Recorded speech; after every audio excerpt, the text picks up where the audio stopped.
Well, hi everybody. Thanks for tuning in. Welcome to our podcast today, brought to you from the UN Office on Drugs and Crime in Vienna. And today our guests are Leva Brenna from my own office and Tara Hairston from the Kaspersky lab based in Washington, DC. Hi everybody. Hi Neil. Hi Leva.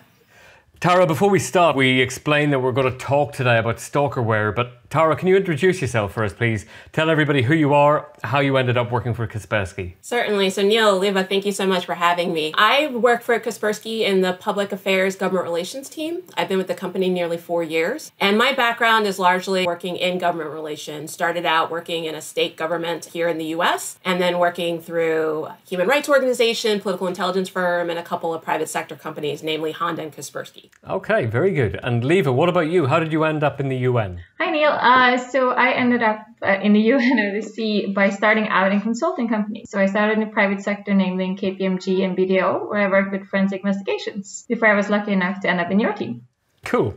And for me, I was with law enforcement with the UK's National Crime Agency for probably too longer than I care to remember before joining the UN about 5 years ago. And the beauty of this is that we all have different skill sets. We all have a different background and experience. And today we're talking about stalkerware, which might be a term that not many people are familiar with or understand. Tara, can you tell us what is stalkerware and really why should we care about it? So stalkerware, Neil, is commercially available software that a person can use to remotely monitor or surveil another person's device, both without their consent and oftentimes without their knowledge. So what I mean by remotely monitoring, it can capture keystrokes, it can look at your text messages, your call logs, your social media activity, and even your location data. So considering, the rightful concerns that everyone has when it comes to issues related to privacy, the fact that this type of software does exist and can be misused in a lot of contexts is why we are talking about this issue today. Okay, that's great. Thank you. It's really clear. I would get a sense that perhaps this impacts more on women than men. Am I right? Or am I wrong on that instinct? No, it has definitely played a role in gender-based violence. So whether that's domestic violence or a more broader term, intimate partner violence, and women do seem to bear the brunt of this type of activity. But it is worth noting that the software is available to anyone. So it has been seen in stalking or harassing or even potential violence cases involving people of all genders. Okay, thanks. Leva, please. Yeah, so I think quite a few of us might have had some experience with stalkerware, and I think there's quite a few out there who have as well. So I was kind of wondering, could you tell us a little bit how serious this is? So that's really what we're also trying to address. For Kaspersky's purposes, in terms of the detections for people that have, for example, our mobile security product for Android, we've seen actually a 67% increase in detections related to stalkerware from 2018 to 2019. Now, our statistics are going to maybe be different than some of the other antivirus, anti-malware vendors because we all have different markets and different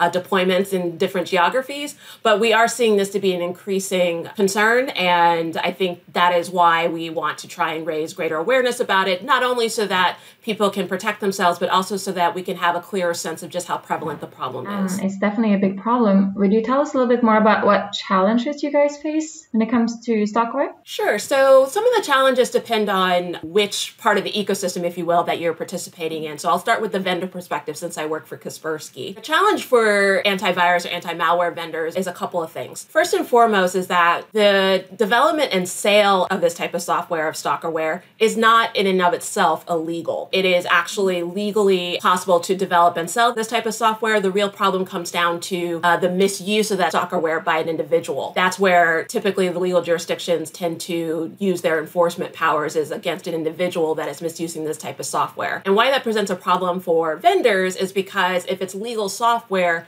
under what justification, if you will, do the vendors have the ability to block it? So the vendors have really been focused on kind of coming up with common criteria, common definition of what constitutes stalkerware in order to make sure that everybody's kind of detecting the same things. And we're providing that information to users so that they can make informed decisions about their own privacy, security, and safety. When you're thinking about it from the perspective of, say, an organization or advocacy group that works either directly, for example, with domestic violence survivors, the challenge there is, do they have enough technical knowledge and capability and capacity to help a survivor determine whether there's stalkerware present on their device? So trying to make sure they have that type of information. But also the reality is stalkerware is just a subset of a broader issue related to tech-enabled abuse. And what I mean by that is that there's a number of ways that a device can be compromised. It could be your abusive partner knows all your passwords, so they're able to, for example, get into your email. They're able to compromise your cloud accounts for iCloud or for Google Cloud. So it's also, in addition to having the ability to identify whether stalkerware may be present, it's also being able to discern whether the issue may be stalkerware or maybe another form of device or account compromise. So there's different challenges depending on the different players within the ecosystem, but those are some of the ones that we're trying to address. So the Coalition Against Stalkerware, how are you guys going to work with this? So the Coalition Against Stalkerware launched in November of last year with 10 founding partners, and we have organizations, a number of different countries in North America and Europe. We are very excited to announce that we actually just added 11 new partners just last week, and we've increased the geographic representation throughout the coalition to also include Africa and India. So we're very excited to kind of see this growing sense of community around this issue that is addressing different communities all around the world. And the way that we are interested in working with the UN Office on Drugs and Crime is to help better understand the scale and scope of the problem, particularly because that is something that hasn't been really quantified previously. So being able to kind of explain what the issue is really important from an awareness perspective, but also to try and figure out how prevalent the issue is so that we can come up with consensus-based solutions to try and address these issues. Wonderful. Neil, I'll give the word back to you. Tara, when you talk about consensus-based issues, those are often some of the biggest challenges that we see in any cyber-related diplomacy. The often really difficult challenges that governments face in defining a problem. So what is stalkerware? How do you define it? You might find it really difficult to get consensus on that. But it seems to me that often we have to look at it from a different lens and through a technologist lens, probably through some sort of service provider lens, that just because you can create something doesn't mean that you necessarily should. And a lot of this will come back to raising that awareness that you rightly say is so important. So from the experience that you've had in the coalition, what does awareness raising around stalkerware look like? Who are your target audiences? So now we have a number of what I kind of define as our communities of interest when it comes to the issue of stalkerware. You rightfully raised that, one of the lenses through which we can look at this issue is the technology lens.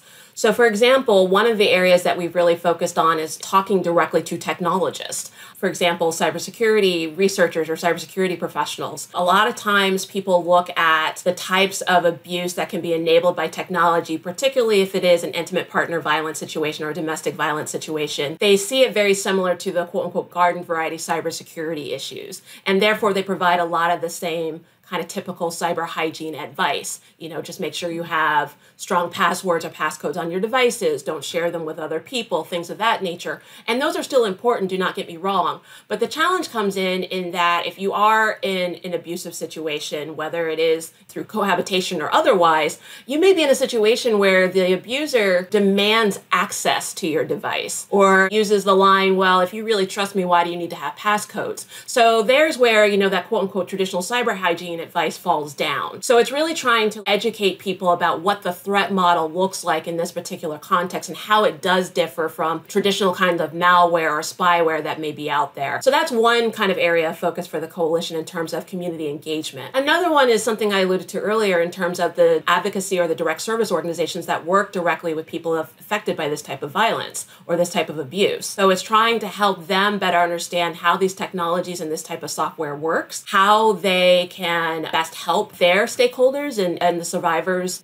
try to detect whether this software is present on their devices and what they can potentially do, both in terms to mitigate the risk that this type of software presents, but also what they may want to do in terms of preserving evidence if they decide to pursue investigation through the criminal justice system or things like that. So that's another perspective and constituency we're trying to engage. And then another one that I would say is media. There's a lot of interest in this type of issue and trying to understand understand the dynamics and, again, trying to define the problem. But we think that, again, because this is not a traditional cybersecurity issue, we want to make sure that media is increasingly sensitized, if you will, to, again, the threat model and some of the things that they should be aware of when they're reporting on this issue, because, again, it's not like traditional cybersecurity issues like malware or spyware. So those are just some of the communities of interest that we're trying to engage through the coalition on this important issue. Tara, thanks for that. That really puts some meat on the bones of the threat that you're facing.